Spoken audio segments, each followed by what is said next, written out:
I think one of the challenges we've heard in the legislature and the administration have focused on performance for a number of years right now, and I think what we've described is a twofold problem. First is that institutions or systems in the state don't necessarily have a strong ability to direct what is going on at the local level and the actual practices that would make progress towards the state goals. And so we think a lot of the activity and the decision-making power rests with the campuses. And so we want to create an incentive to so that the campuses will take actions that advance the state goals. I think the second issue is individual campuses and individual systems don't necessarily have a fiscal incentive to make progress towards the goals. And the example that I used earlier was about lower division coursework, and all of the segments offer lower division coursework.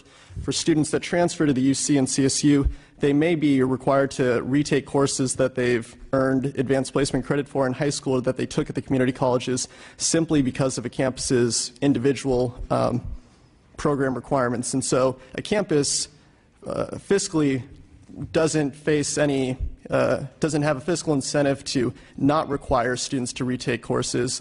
They receive the same level of tuition fees from that student or a student that comes after that student. So we think it creates an incentive for campuses to look at policies that they've had in place for a long time and to determine whether those policies actually advance the state's goals or not. Let me ask the question again. Yeah. Where did the idea come from? Did it come from the governor? Did it come from the Department of Finance? I think it's the governor's budget. Finance presents proposals for the budget, so I don't think we would necessarily see a distinction between the two. Okay. I mean, I ask that because I've heard some opinions that, why don't we just give the money to the segments to do what they're already supposed to be doing anyway? I mean, it seems like there would be monies expended to plan for this, to set aside staff hours, I mean, am I correct in basically understanding that this is like an incentive fund to get beyond the silo effect of the segments? Partly that, and to reach down to those institutions that are making decisions about that affect performance and to encourage them to make the decisions and to reevaluate policies that they might not otherwise have an incentive to do.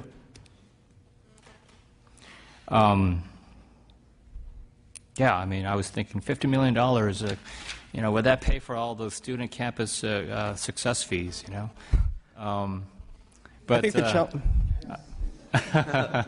to your point about giving funding directly to the segments, I think doing so, to give an additional amount of money directly to UC and CSU would result in them allocating that funding to the campuses just as they do all other funds. And I think, we don't necessarily believe that would result in the same level, the same impact on performance that this proposal would create.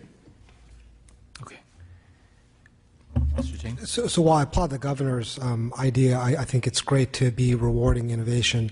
But coming from the other side, when I used to run a nonprofit, I know one of the most painful things that we did was constantly apply for grants. We spent a lot of time applying for grants. It's a very cumbersome process. Setting up an entirely new bureaucracy. I mean, how much of the $50 million would actually be spent just administering this money? And actually, in part, it seems like that's something that really is our job, the legislature's job, to be identifying what the segments are doing, seeing if we should be funding certain things. I think that we definitely could set aside $50 million to go fund innovation without setting up a whole new bureaucracy, and I think really accomplish many of what the governor's goals are, which I think are laudatory, but without having to set up a whole new administrative process, and actually from the campus side, making them go through a very cumbersome grant process. I mean, I'd rather have people innovate rather than spend 20% of their time applying for grants. And so if we can identify things that you think are innovative, are interesting, I think we should go ahead and fund them. Sure. But barring that, I think setting up a whole new bureaucracy or trying to set up a quote-unquote competitive innovation process, I don't think is really good. I don't think this is really going to accomplish that goal. Sure. And to your point about at the state level, there would be no additional there would be workload, but no additional funding is appropriated in the budget for administering this program. At the local level, and we can work with campuses to determine how to make this as easy as possible, but I don't think we imagine this being a grant proposal process. I think we imagine campuses would submit evidence that they have taken steps to advance the state's goals, and the evidence would be the number of increased graduates that are being produced in these models. So I don't think we imagine that a campus would have to put together a lengthy proposal, given that we're not funding proposals directly, we're funding campuses based on actual actions taken. Does the Department of Finance have like an actual model in another state, a success story of how this kind of approach produced measurable outcomes? We don't.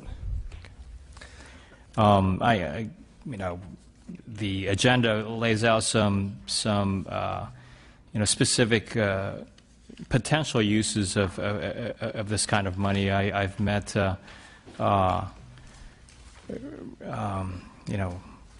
I've paid a visit to Apple, and they've demonstrated the wonderful possible potential game-changing opportunities of providing iPads or tablets to students that can cut down on textbook costs, or we have this California higher education dashboard idea of potentially gathering data that can lead to some of the outcomes that are the goals of this proposal. The Long Beach Promise program, it seems to be a successful program involving a school district, City College, and Cal State Long Beach, providing pathways for students to move from K through 12 through community college and the CSUs. Documented success in terms of success rates for program participants versus non-participants. I guess, I'm a little concerned that the Department of Finance is proposing this without an actual model that they can point to of how this kind of $50 million commitment has actually made a difference. I guess when I say we haven't seen, I don't know that there is an awards-based model like this that has resulted in improvements in performance, but I do think that we've seen models like Long Beach Promise that have made improvements in the measures that are important to the state. And I think what the structure of this proposal is such that individual campuses know best which interventions will result in the types of performance outcomes that we're looking for.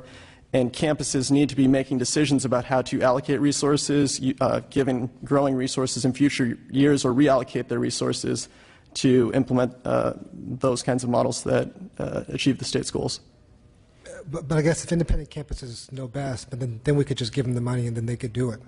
So I guess part of what I'm confused about is, again, all these programs that you highlight, proposals or ideas, the governor can put in his budget.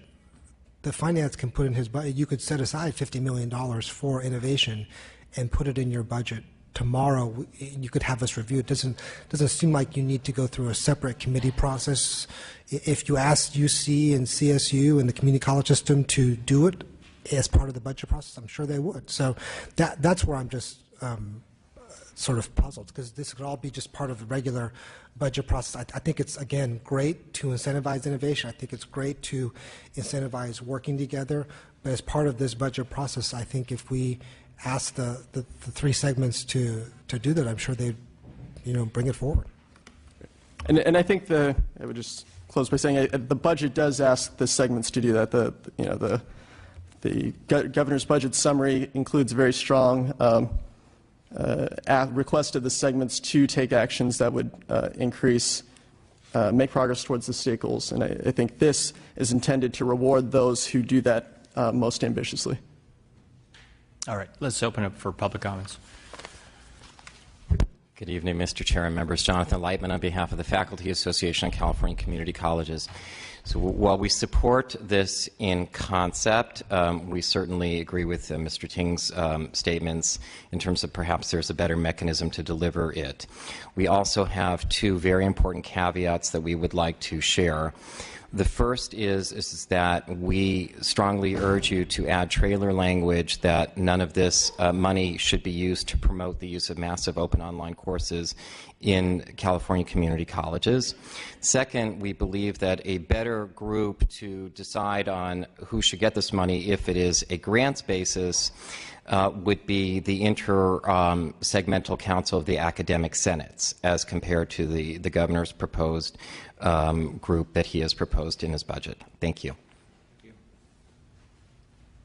Good evening, Erica Romero on behalf of the Hispanic Association of Colleges and Universities. We're definitely supportive of ways of getting more Latino students to graduate. In fact, we have a Walmart Foundation grant where we're actually studying best methods of graduating students, and they've actually funded one for African American students and Native American students. But we would caution you that after years of devastating cuts, one of the things we have to consider is how we best use our funds. We're still not back to pre-recession levels of funding for the institutions, and we need to make sure that they have the money for access and success. Thank you. Thank you. Any other comments? Okay, thank you very much. I'd like to move on then to, we will hold this, this item for, again, for the May revise. Last item on today's agenda is the state priority programs as identified in the agenda. I'd like to welcome Finance, LAO, Mr. Storm from CSU, and Mr. Lenz from UC. Let's start with the LAO. Paul Goloszewski with the LAO. So just to give you a little background, the university's, UC and CSU's budgets are largely unrestricted, unlike for many other state agencies where there's a lot of different schedules in the budget and money is budgeted for specific purposes. For universities, it's largely a lump sum appropriation.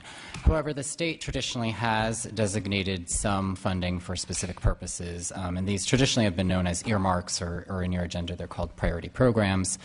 In recent years, in 2012-13 and the 13-14 budgets, the governor vetoed virtually all of the earmarks that were in the budget. And in your agenda on page 21 and 22, there's a list of the traditional earmarks that have been in the budget, as well as the funding levels.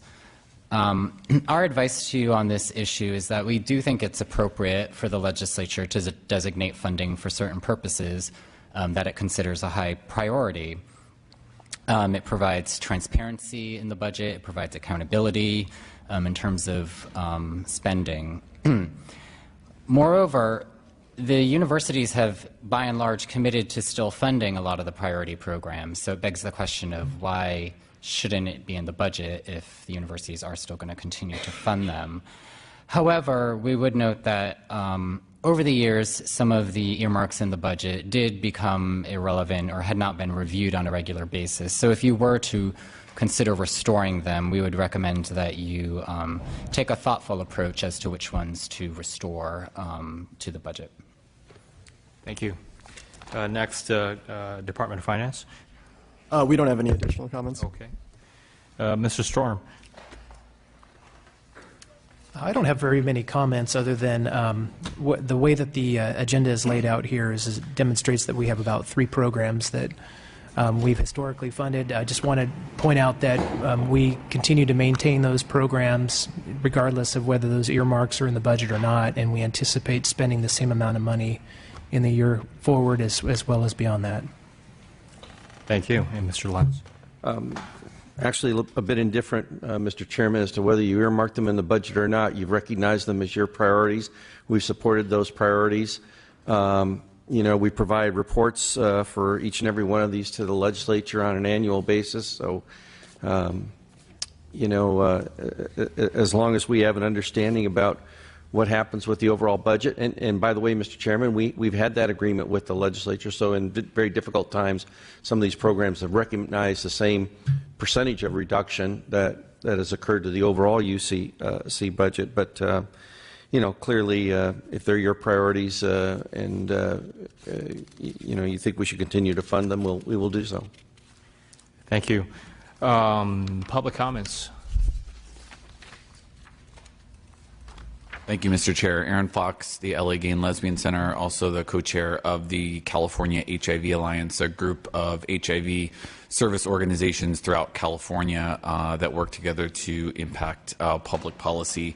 And in full disclosure, the LA Gay and Lesbian Center does receive grant funding from CHRP, or the California HIV/AIDS Research Program.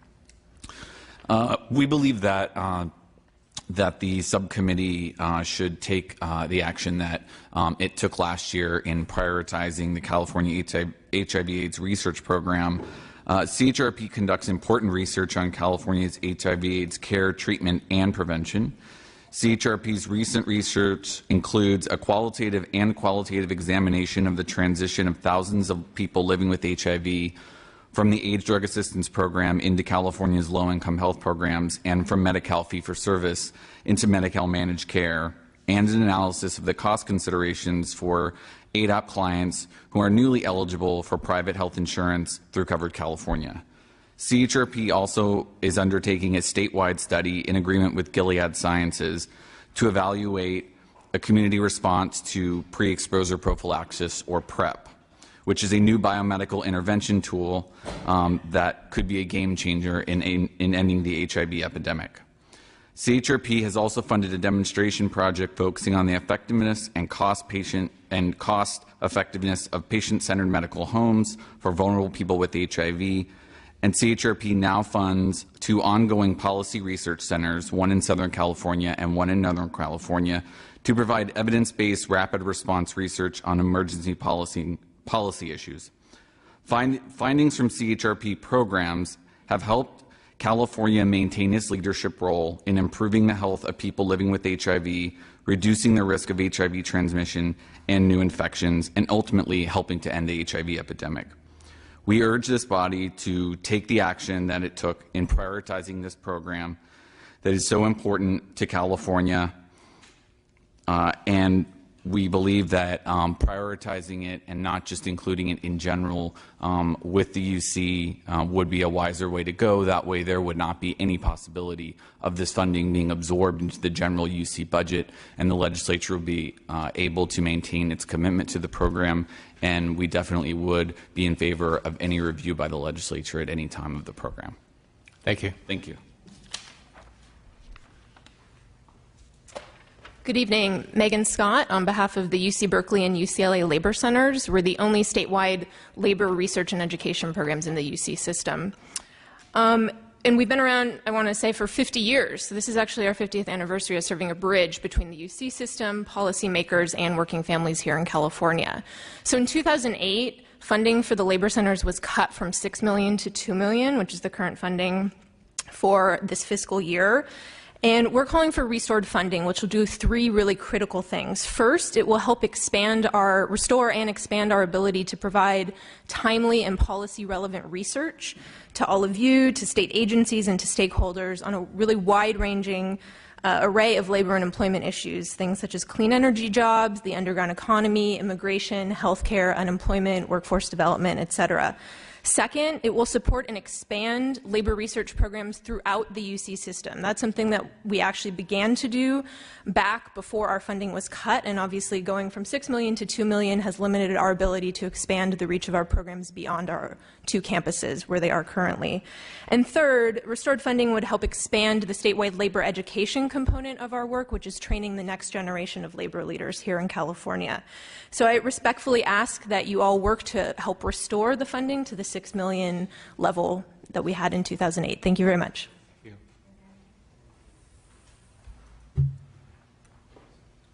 Thank you, Mr. Chair. Mitch Seaman with the California Labor Federation, here to echo the comments of the previous speaker. We also strongly urge full restoration of the UC Labor Center funding. As mentioned, the research and the product and the education provided by the labor centers really is unique, and it's unique as it is valuable to the work that we do and the work done by all sorts of different activists across the state. That cut that they took in 2008 really did make some pretty significant inroads into their ability to do the work that they do. And we would love nothing more than to see that funding fully restored and see them get the resources that they need to produce the research that's so valuable to us, to students, to labor leaders and activists across the state. And we urge that we find a way to make that happen. Thanks. Thank you. Good evening. My name is Alejandra Rafael, and I am here to basically support the Puente program, which has been established for over 30 years. And pretty much the Puente program helps community college students transition from community college to four-year universities. And I am a product of this program. I recently graduated from UC Davis with a double degree in Chicano Studies and Political Science. And I'm just here because I wanted to make sure that we get support and make sure that our program gets funded. It helps thousands of first-year generation students like myself, and I definitely want to make sure that there's funding for future generations of people just like myself. Thank you very much for your time. Thank you. Good evening. My name is Cindy Quiralta, and I would like to thank all of you for taking into consideration restoring the Puente program funding. I also would like to echo the same concerns and sentiments of the speaker before me and share my experience as well. I myself am a product of the Puente program. I graduated from Fresno City College from the Puente program in 2010, where I transferred on to UC Riverside with a degree in political science and law. I would not be able to have been here today without the guidance and leadership, continued mentorship and counseling that the Puente program has offered me and continues to give me opportunities to give back to my community. I would like to really encourage all members here today and staff to consider funding Puente. Not only does it extend into the classroom, but it extends into a network of family that take you in and understand your concerns and really want you to succeed. So I encourage you to support restoring the Puente program. Thank you. Good afternoon. Erica Romero on behalf of the Hispanic Association of Colleges and Universities. We're grateful that the universities continue to fund the academic preparation programs, and we understand they made cuts during the difficult budget years. With the additional revenues, we are looking forward to a May revision that hopefully provides additional funding for both access and success. Thank you. First of all, thank you for being here so late. My name is Josefina Canchola, and I'm actually here as part of the Latina Action Day with the Hope Hispanas Organized for Political Equality. I actually, I'm here representing a past mentor for mentor council for the Riverside Community College Puente project. And although the Puente has been funded at a percentage of that is equal to the university spread out, it has actually gotten quite a number of reductions and is currently operating at 38% of what used to be its budget. So I know that Assemblymember Hernandez currently has Bill 1977 that would restore the academic preparation programs that would include Puente, Mesa, and EAOP. And I would really strongly ask that you please consider restoration of funds, because although the programs have continued to function, they have suffered greatly at a loss in terms of the effectiveness, because there's been a loss of staff, and also in terms of the resources that are available for the students. Just in Puente alone, there's over 14,000 students that are currently served, and again, at a great loss, currently at 38% of what used to be its budget. Thank you. Good evening, and again, thank you for being here so late. My name is Julia Vergara, and I've been in education, working in education for about 20 years.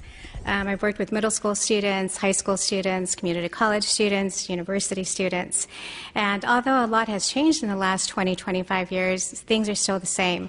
Our population in California, as you know, K through 12 students, 55% of them are Latino, and that's still not reflective in our universities. I just wanted to share some data with you.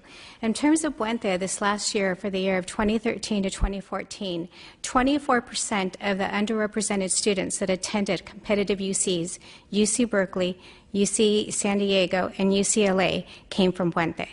Approximately 30% came from all programs, EAOP, Puente, and MESA. There's still a great need for programs like ours, and our programs are doing exactly what we say we're going to do, even with the limited amount of resources. Not only are students having access to education, but they're completing their degrees. They're completing them in a timely manner. Our average in Puente for transfer students is 2 years. We really need money. What we would do with the extra money is really help restore some key positions that we've lost over the last 7 years, and also scale up the program and serve more students.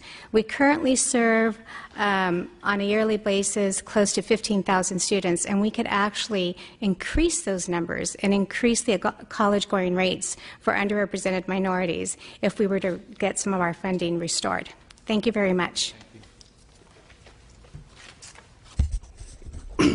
My name is Frank Garcia. I'm a 40-year veteran educator with 30 years in higher education. I want to support academic preparation programs as well. I've been a 20-year mentor with the Puente program, and I have served in several capacities in higher education, including as an assistant professor. I've served as a school board member, and I can tell you that having worked with school districts in higher education and as an academic preparation director, I can testify that these three programs, EAOP, MESA, and Puente, have been very successful in making sure that the doors are open to the university to those individuals that ordinarily wouldn't be able to attend a four-year institution or underserved population. So in the last several years, the academic preparation programs have lost up to 50% of their funding. So slowly, these programs have been, the funding has been diminished to the point that they're basically at the bone. And we need to make sure that these programs are maintained, that these opportunities for these students are still remain open, and that not only we maintain the funding level, but we get an increase so that we can adequately supply and provide the services that we do for our student populations. Thank you very much. Thank you very much. Thank you to everyone for staying this late hour. We will hold this item open for the May revise. With that, this meeting is adjourned.